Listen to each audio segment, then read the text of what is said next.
lançando sobre ele toda a vossa ansiedade, porque ele tem cuidado de vós. Queridos, hoje abre um ciclo de ministrações e de palestras temáticas na quarta-feira, pois Deus ele nos direcionou a todas as quartas estar tratando de um tema específico. E durante o mês de maio nós estaremos tratando sobre as emoções, cuja quarta, o pastor Jonathan já fez você repetir aqui, que é a quarta emocionante. E talvez você deve estar perguntando que tal de quarta emocionante é essa? O que vai acontecer comigo? O que eu serei ministrado durante essas quartas-feiras? E chama a quarta-feira emocionante justamente porque o Senhor ele quer atingir as emoções da igreja. Pastor, mas não deveria atingir o espírito que está em nós? Sim, mas a janela para o nosso espírito são as nossas emoções. E as emoções estão contidas dentro da nossa alma, dentro da nossa razão, dentro daquilo que nós acreditamos mentalmente, pensamos e somos através da nossa alma.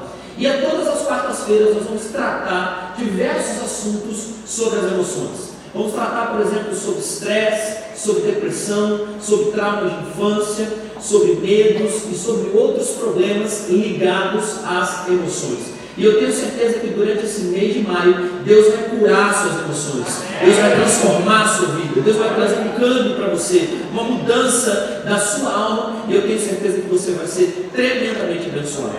E nesse primeiro dia de ministração, eu quero começar a falar sobre um assunto onde você vai vencê-lo nessa noite, cujo tema é o seguinte, diga-se comigo, vencendo a ansiedade. Mais uma vez, vencendo a ansiedade. Quem aqui um dia já foi ansioso ou já teve picos de ansiedade durante a história da sua vida? Levanta a mão. Nossa, parece. Nossa.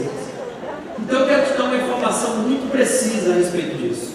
Você sabia que, segundo a Organização Mundial de Saúde, que é a que delimita o quadro de saúde geral das pessoas, 25% da população mundial sofre de algum tipo de transtorno ligado à ansiedade. Então significa que se hoje nessa igreja aqui, no culto de quarta-feira, tiver 400 pessoas, deixa eu fazer um cálculo aqui que eu sou ruim em matemática, um quarto disso seria quanto? 160 pessoas, é isso? 100 pessoas? 100 pessoas sofrem de algum tipo de transtorno de ansiedade. Se a gente abrisse aqui, se já sofreu algum tipo de ansiedade, esse número com certeza ia passar dos 50% a 70%, porque como você mesmo levantou a mão, cada um de nós já sofremos um dia a respeito de algum transtorno de ansiedade. E como eu disse para você, a OMS, que é a Organização Mundial de Saúde, diz que afeta 25% da população mundial esse tipo de transtorno. E quando nós falamos de transtorno, é porque ansiedade é algo comum a mim e a você. Cada um de nós, num determinado momento da nossa vida, num determinado tempo, a gente tem ansiedade. A gente fica preocupado com algumas coisas que ainda não aconteceram, ficam querendo que algumas coisas aconteçam. Porém, o que caracteriza a doença, ou o dano, ou o mal, ou o transtorno, não é você ter comportamentos de ansiedade. Porque, como eu disse para você, comportamento de ansiedade, todo mundo tem um pouquinho no decorrer da vida. Mas o que caracteriza transtorno mesmo, doença, mal, opressão e até mesmo influência do diabo em relação à sua alma, não está nos pensamentos que você tem de ansiedade sim, mas no sofrimento psíquico e no prejuízo social que você tem com a ansiedade.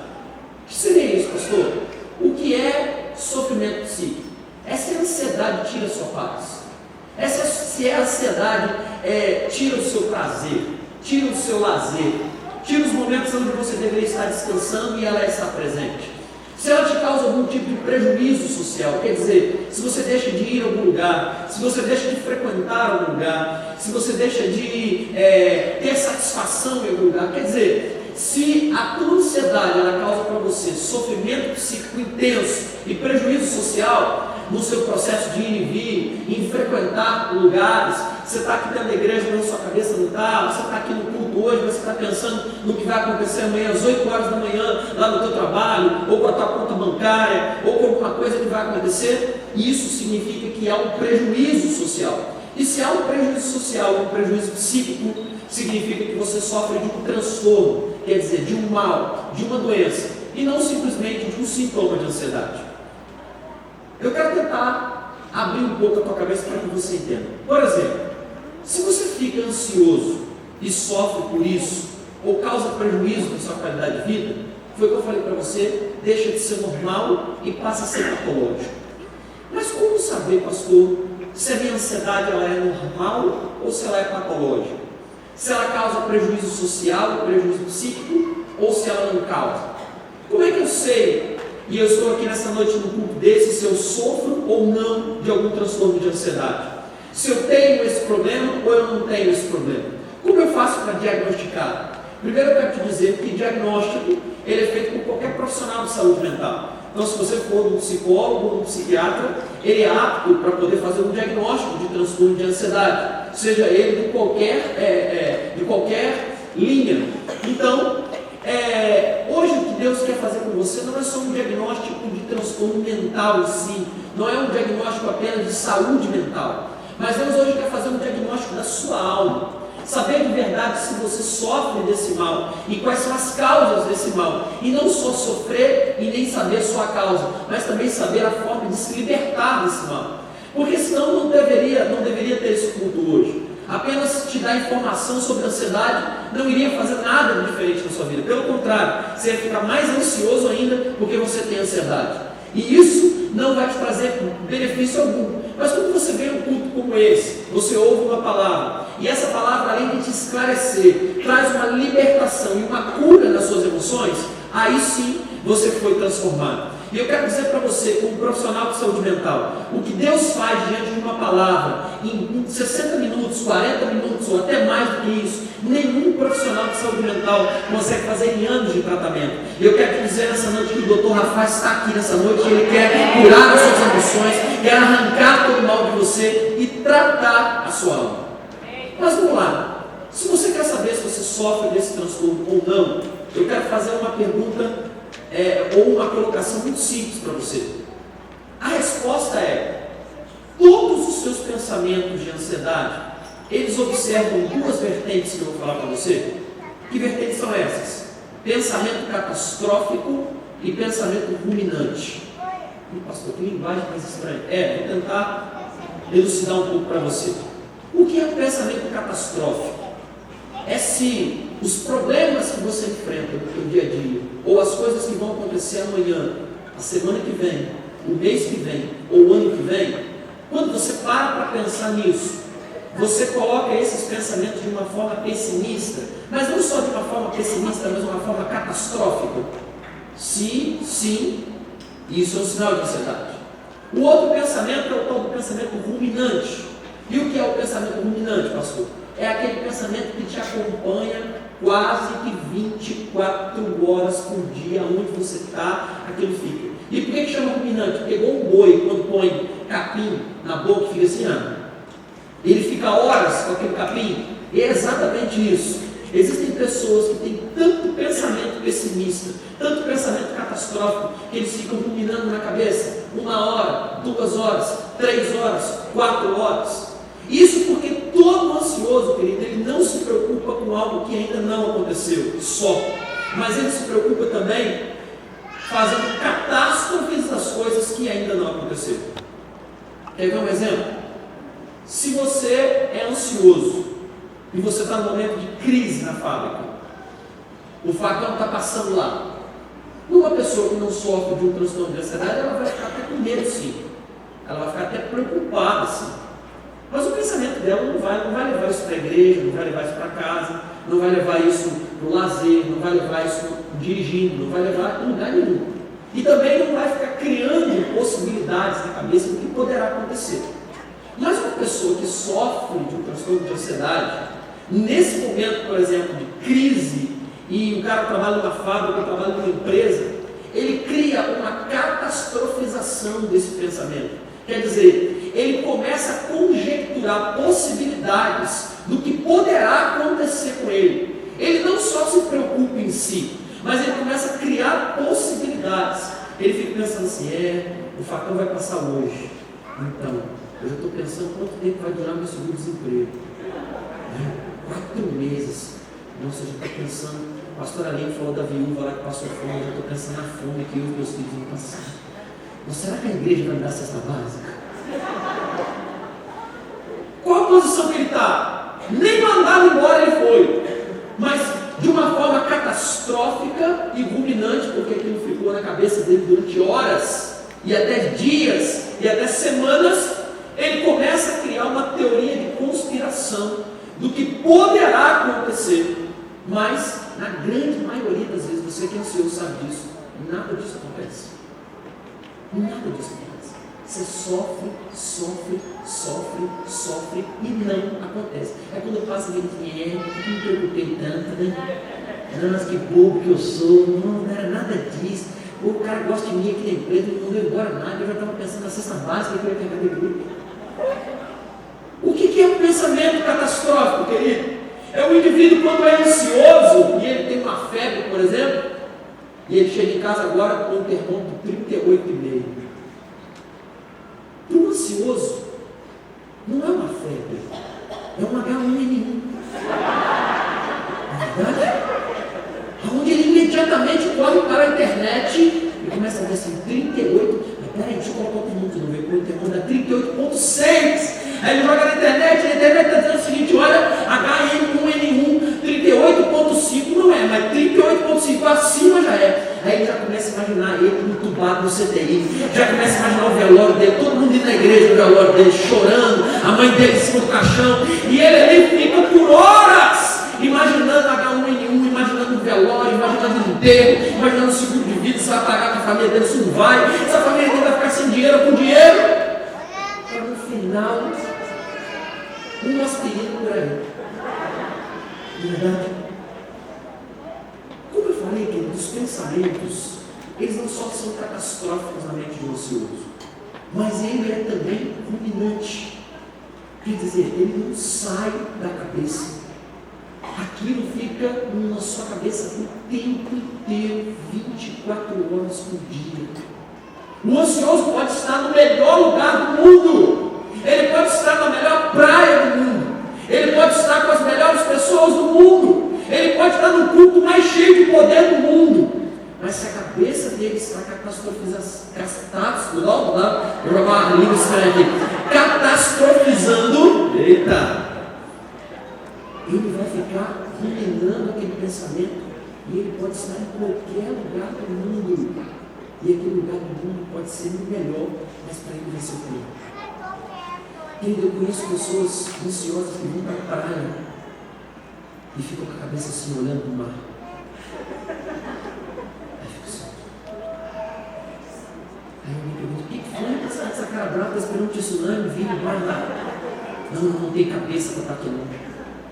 Como você não está com a cabeça? Um mar azul, um céu azul, todo mundo feliz, todo mundo mergulhando dentro da água, e você aqui parado na praia olhando para o horizonte. Eu tenho muita coisa para resolver, eu tenho uns problemas aqui que não saem da minha cabeça. Isso afeta a qualidade de vida de qualquer pessoa.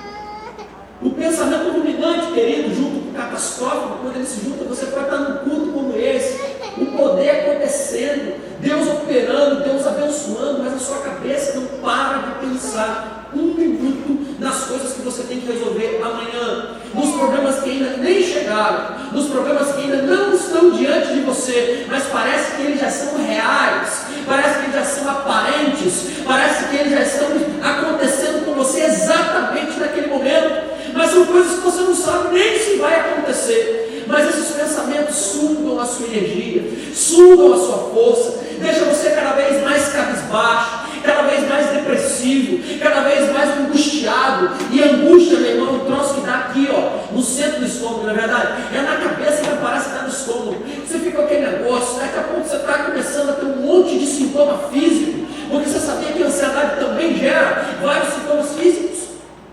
Sabia disso? Você pensa, catástrofe.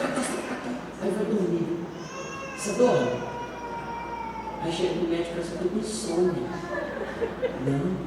Porque quando você está dormindo, você já está imaginando as coisas que vão acontecer amanhã. das coisas que ainda não aconteceram, e aí você fala, quem sou? Querido, que sofre desse mal, sintomas físicos acontecem na vida o tempo inteiro. Vômito sem motivo aparente, como o negócio que vai voltar. Por quê? Vai fazer endoscopia, vai no gasto, vai em todo lugar, não tem nada, faz um monte de exame, não tem nada. Mas a ansiedade é tanta, porque quando o indivíduo está ansioso é liberado do cérebro para a corrente sanguínea vários hormônios que vão fazer o indivíduo ficar cada vez com alteração completa de todos os seus órgãos. Por isso que dá dor no estômago, vômito, alguns têm diarreia. Sabia disso? Você está lá pensando que o facão vai passar nos peitos da gente.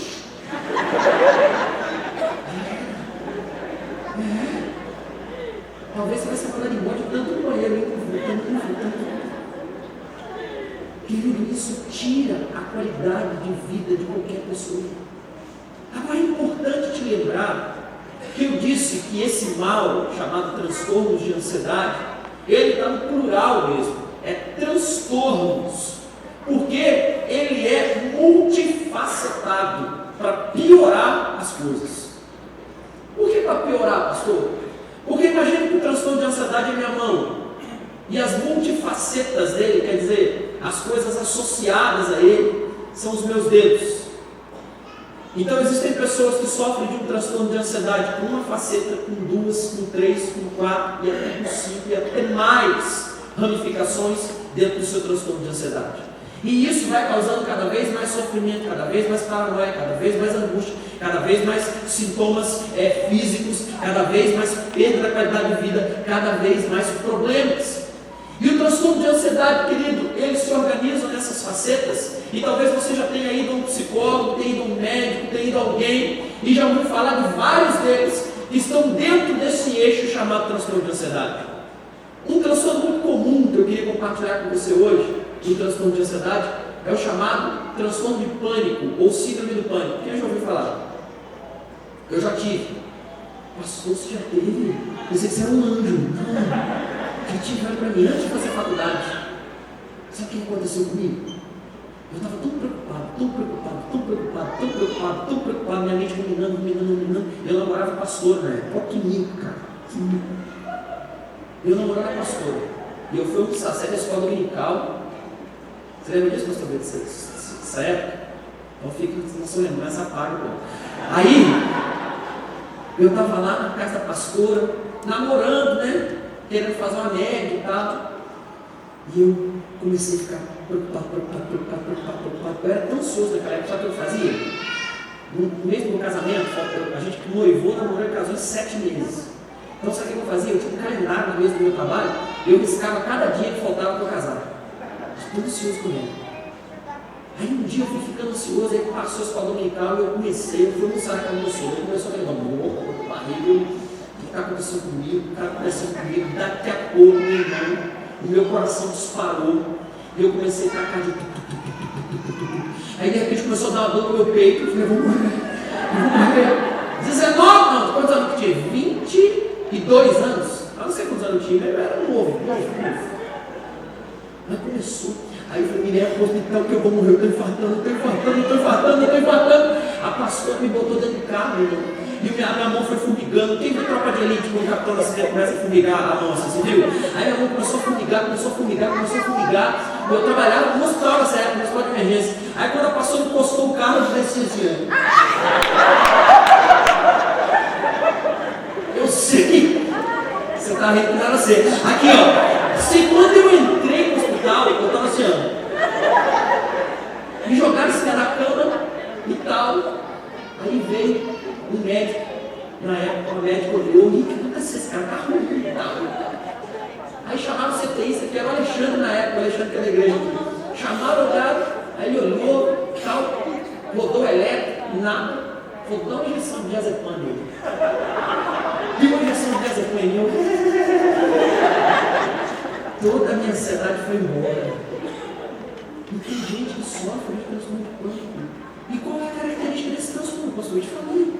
Ele acomete a pessoa no medo irracional de que ela vai morrer, de que ela vai ter um ataque cardíaco, de que o coração dela vai parar, de que ela vai ter um infarto, e sente peso, e sente os sintomas, meu irmão, igualzinho ao efeito de sensação que vai morrer. E aí, o que acontece? Vai parar no hospital e com o profissional de saúde que está lá, tirando plantão, querendo salvar a vida, ele não tem muito, quem trabalha no plantão não tem muita sensibilidade com isso. E sabe como é que eles chamam isso no pronto-socorro? Piti. Sabe disso? Quem é profissional de enfermagem? Tem alguém aqui? Quando chega lá, é piti. Não é piti, não.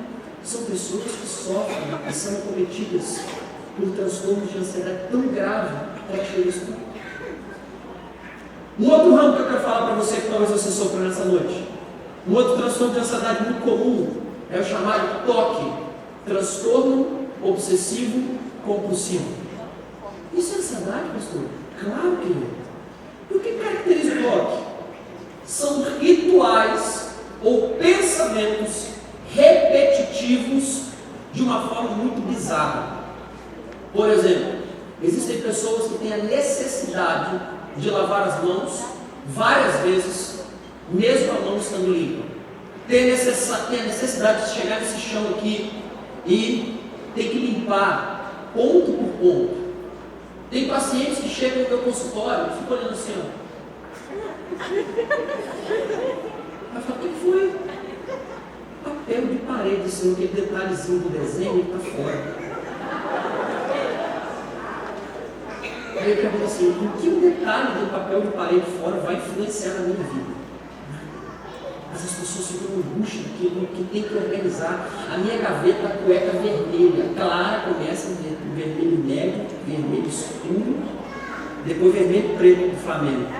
Assim, está tudo organizadinho, tudo deve lugar. E ai, meu marido se meter a mão, coloca fora. Você já viu mulher que tem toque e o marido chega em casa? Primeira coisa que ela fala, tira o sapato! Tira o dedo! O cara tirou, o cara arranca a roupa para entrar. E ele tem que entrar plantando bananeira quando colocou o pé no chão. Por quê? Porque nada pode estar fora do lugar. Nada pode estar sujo. Nada, o cara tem que lavar mãos várias vezes por dia. Ou então, esse transtorno, ele também acomete o pensamento das pessoas. As pessoas têm que fazer rituais mentais para poder anular aquele ritual antigo. Quer dizer, ele começa a ter que fazer caminhos mentais para poder não acontecer alguma coisa com ele. E existe uma outra coisa muito interessante, que é muito comum no meio da igreja. Você não vai falar que acontece com você, mas talvez você sofra de ansiedade e isso é sintoma de toque. Existem pessoas dentro da igreja que estão adorando a Deus e vem flashes na cabeça dela de imagens pornográficas na cabeça. Sabia? E não é uma, duas, três, não. Nessa noite eu queria ter vários desse jeito. Mas sabe o que o cara faz? Se pune. Jesus tem poder, Deus, não sei o quê. Eu tinha um paciente que era crente meu menino, e ele achava que tinha blasfemado contra o Espírito Santo, que não tinha tido mais perdão. E aquilo ficava na cabeça dele, não tem perdão, blasfemei. Porque quando ele ia adorar, aí via a imagem do Espírito Santo na mente dele, via algo pornográfico junto, algo ruim. Talvez você que não sofre desse problema está pensando, você é demônio, pastor, põe na cabeça e repreende. Não, isso é sofrimento psíquico, que a gente na igreja às vezes trata como demônio, às vezes na igreja a gente trata como doideira, às vezes na igreja a gente trata por baixo dos panos e não fala nada, eu não vou falar nada. Se eu contar isso para o meu líder do céu, ele vai pensar que eu sou maluco, ele vai pensar que eu sou ninfomaníaco, ele vai pensar que eu tenho problema de outro tipo de ordem de transtorno, eu vou ficar quieto. Mas isso nada mais é que o transtorno de ansiedade ligado ao toque. Por quê? Porque toda vez que você tem essas imagens mentais, você sente culpa, e quando você sente culpa, você tem que fazer um ritual para isso, para poder anular todas essas coisas. Eu quero te dizer também que existe uma outra fobia, um outro transtorno de ansiedade, que são as fobias. O medo irracional de alguma coisa. Medo irracional de barata, medo irracional de lagartixa, medo irracional de borboleta, né, Davi? Medo irracional de um monte de outras coisas. Sabe o que é isso? Ansiedade. E sabe como uma fobia muito comum? Fobia social. Medo de falar em público, medo de expor, timidez excessiva. Dá uma palavra aqui. Não. Tem que preparar 40 anos para vir aqui pregar na frente. Isso é fobia social. Canta uma coisa, não vou o que eles vão pensar de mim? Nossa, na hora que eu pegar o microfone, todos vão estar olhando para mim. Eu vou estar olhando para minha calça. Os meus itens estão abertos. Mas se eu falar alguma coisa errada, o que eles vão pensar? E aí o indivíduo paralisa na sua vida profissional, na sua vida social, porque ele não consegue se lançar por conta desses pensamentos ligados à saúde. Mas talvez você possa estar pensando, pastor, parece que eu estou no consultório psiquiátrico. Você está falando um monte de sintomas, um monte de coisa, um monte de termos psicológicos. Mas eu estou no culto de quarta-feira. E se eu estou no culto, eu quero saber o que a Bíblia fala então a respeito desse troço chamado ansiedade. Se ele é um mal que acomete 25% da população mundial, será que a Bíblia fala alguma coisa a respeito de ansiedade? Será que a Bíblia tem algo a nos ensinar a respeito de como você ficar livre desse transtorno e também reforçar tudo aquilo que eu falei para você? Eu quero te dizer, querido, que sim, até porque a Bíblia tem resposta para todas as coisas. Diga assim, a Bíblia tem a resposta para todas as coisas. Primeiro eu quero te dizer, querido, que a única doença de alma que a Bíblia trata de forma clara é a ansiedade. Você não vai ver palavras como depressão, psicose, esquizofrenia ou outros tipos de transtornos mentais explícitos na Bíblia. Mas você vai ver a ansiedade presente não só em comportamentos de personagens bíblicos, mas também em palavras de personagens bíblicos.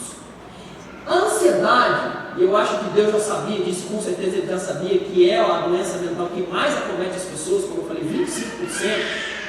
É tão importante isso, e Deus tem um propósito tão grande de te curar nessa noite, de te libertar nessa noite, de te transformar nessa noite, que o próprio Jesus, ele se preocupou em fazer um discurso para os seus apóstolos a respeito da ansiedade. Lembra quando ele senta com os apóstolos e fala o seguinte: olha, o que vocês estão preocupados? O que vocês estão ansiosos? Não andeis ansiosos com coisa alguma, nem com o que há vez de comer, nem com o que há vez de vestir, nem com o que há vez de beber, nada. Olha para os lírios, olha para os pássaros, olha para tudo em volta. Você não tem um motivo para ficar desse jeito, com esses pensamentos ruminantes, com essa forma catastrófica de pensar, com esse tique que você fica tendo. Nada disso você precisa. E aí Jesus diz o seguinte: buscai primeiro o reino de Deus e a sua justiça, e as demais coisas vos serão acrescentadas. Se você olhar Mateus 6, Jesus quase fica um capítulo inteiro pregando contra a ansiedade, que é uma doença de alma. E não fica só em Jesus, não. Os apóstolos também, querido, escreveram muito sobre o tema. Paulo escreveu sobre o tema. Mas em especial a carta que nós lemos nessa noite, que é a carta de 1 Pedro, capítulo 5, verso 7, esse apóstolo, ele escreve com muita propriedade a respeito da ansiedade. E por que ele escreve com muita propriedade a respeito da ansiedade? Porque Pedro era um dos apóstolos mais ansiosos que Jesus tinha. Sim ou não? Sim ou não? Impulsivo, medroso, tudo que um ansioso era. A Bíblia conta que um dia Jesus, ao mesmo tempo que ele era medroso e negou Jesus 3 vezes, antes de Jesus ser preso, o que a Bíblia fala? De uma forma impulsiva, quando Jesus é preso, Pedro saca da espada e corta a orelha do servo do sumo sacerdote, que era o nome de Malco, o nome do cara. O mesmo medroso que negou Jesus para não ser preso, é o mesmo impulsivo e ansioso que cortou a orelha na hora errada. Quem escreve a carta de 1 Pedro é o próprio Pedro. Alguém que fala de propriedade a respeito da ansiedade. Alguém que viveu a ansiedade de uma forma muito explícita. Alguém que estava dentro de si esse transtorno e esse mal que o acometia até a ressurreição de Jesus. Porque depois que Jesus ressuscita, volta com os apóstolos, fica 40 dias com eles de novo, os ensina tudo novamente. Pedro tem uma transformação a partir daquele momento, uma transformação no Pentecostes, e depois ele escreve com propriedade alguém que era extremamente ansioso. E nessa primeira carta de Pedro, fala exatamente sobre ansiedade, fala sobre lançar a nossa ansiedade em Jesus. E o texto diz: lançando sobre ele toda a vossa ansiedade, porque ele tem cuidado do quê? De vós.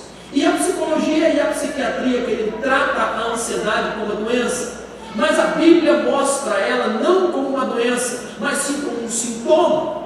A psiquiatria e a psicologia tratam a ansiedade como um transtorno classificado psicopatologicamente. Quer dizer, se você abre o CID, que é o Código Internacional de Doenças, você vai encontrar transtorno de ansiedade, pânico, fobia, toque, ansiedade generalizadas e outros tipos de transtorno. Só que a Bíblia não trata a ansiedade como uma doença, mas a Bíblia trata a ansiedade como um sintoma de algo muito mais profundo na sua alma, que aí o psicólogo não consegue chegar, que aí a medicação do psiquiatra não consegue atingir, mas só o Rei dos Reis, o Senhor dos Senhores e a sua palavra, que é como uma espada, consegue penetrar na sua alma e consegue arrancar de uma vez por todas esse mal que acomete a sua vida durante todos esses anos.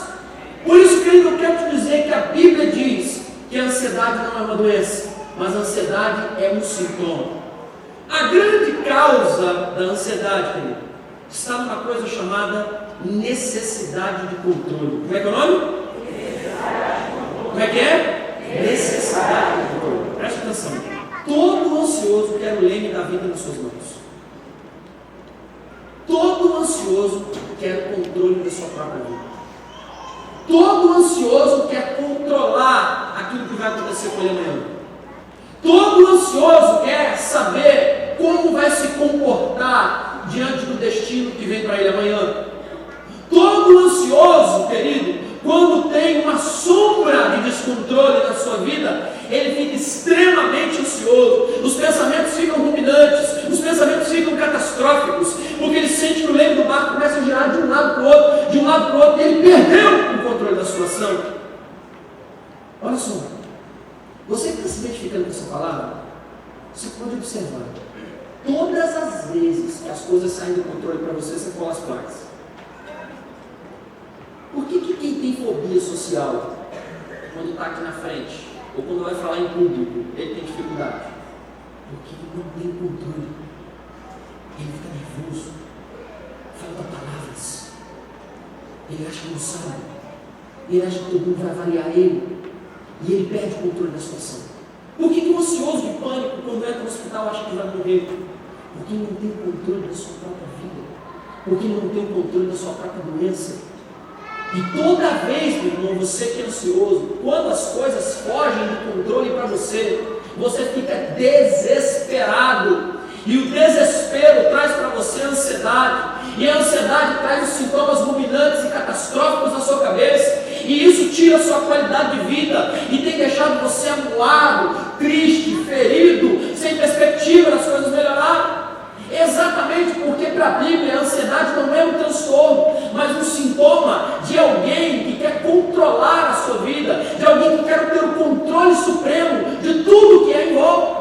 E Pedro, como um ex-ansioso, como alguém em recuperação, como alguém que tinha sido transformado na sua alma, inspirado pelo Espírito Santo, tem uma revelação a respeito dessa carta, e ele escreve exatamente o remédio, a terapêutica, o antídoto para aqueles que têm medo da perda de controle. Ele escreve o seguinte: lançai sobre ele toda a vossa ansiedade, porque ele tem cuidado de vós. O que quer dizer isso, querido? Quer dizer que quem cuida da vida da gente, quem protege a gente, quem zela por nós, quem nos pega no colo, quem nos traz debaixo das suas asas, é o Senhor Deus da nossa vida e da nossa existência. E quando Pedro diz isso, alguém que queria ter o controle das coisas, alguém que era ansioso, e ele escreve o seguinte: olha, você deve lançar a sua ansiedade, o seu descontrole, tudo diante do Senhor, porque Ele vai cuidar de você em todas as coisas. E isso quer dizer, querido, quem cuida, quem manda na sua vida é o dono dela. Quem cuida, quem está ali debaixo de você, não é você. Então pare de achar que você tem controle das coisas nas suas mãos. Pare de achar que organizando as suas coisinhas no seu devido lugar, que não tem sei lá, um fiapo de um troço no chão. Que a sua vida vai ser melhor por isso. Que as coisas vão estar tudo no devido lugar. Não fique pensando e quebrando a cabeça a noite inteira nessa madrugada. O que você vai fazer amanhã? Quais os pulos que você vai dar amanhã? Quais os saltos imortais você vai dar para trás? Na sua arrogância de achar que você sozinho consegue controlar o curso da sua vida. Para com isso. Para com isso. Se hoje, quando você chegar em casa, depois dessa palavra, e os problemas vão estar batendo na sua porta amanhã, ou depois de amanhã, ou mês que vem, ou ano que vem, se eles forem lançados diante do Senhor, você está pegando a sua vida, você está pegando a sua soberania, ou o seu livre-arbítrio, e o livre-arbítrio, querido, é a capacidade que nós temos de obedecer ou desobedecer a Deus, quer dizer, de andar com as próprias pernas, ou ser dependentes do Eterno. Quando eu quero ser livre desse mal chamado ansiedade, eu pego todas as minhas ansiedades, todos os meus pensamentos, todos os meus sofismas, todas as minhas fortalezas mentais, como nós pregamos na virada do ano para superar o limite, e lanço diante daquele que é o dono da minha vida, daquele que controla a minha vida, aquele que sabe o que vai acontecer comigo amanhã, a semana que vem, o mês que vem, o ano que vem, até o final dos meus dias. Ele tem o controle de todos os dias na palma das suas mãos. Quer dizer, querido, as coisas só vão acontecer, preste atenção, ansioso ou ex-ansioso, porque você vai ser curado nessa noite. As coisas só vão acontecer, olha para mim, no momento que o dono, o Senhor delas, quer que aconteça. Vou falar contigo. Se amanhã o bicho pegar para o teu lado, não se preocupa. O dono da sua vida é quem vai trazer a válvula de escape para você sair. Não importa não. Mas amanhã é um dia, amanhã é um dia, viu? Amanhã, meu Deus, eu vou conseguir dormir essa noite. Quem que é o dono? É você? Você é o Senhor da sua vida? Sim ou não? Eu estou diante de algum Jeová junto aqui nessa noite? Algum conscrito de Jeová? Algum ser celestial que controla as coisas na palma das suas mãos? Sim ou não? Não. Deixa eu falar para você. Nem eu, nem você e nem ninguém consegue controlar nada da nossa vida. Você é um tolinho quando você acha que pensando, ruminando, ficando com medo, se apavorando, tentando conjecturar possibilidades, criar planos. Você é um tolo quando você acha que você vai conseguir alguma coisa. Sempre a palavra final vai vir da mão daquele que te criou, do Senhor. Quem cuida, quem controla, quem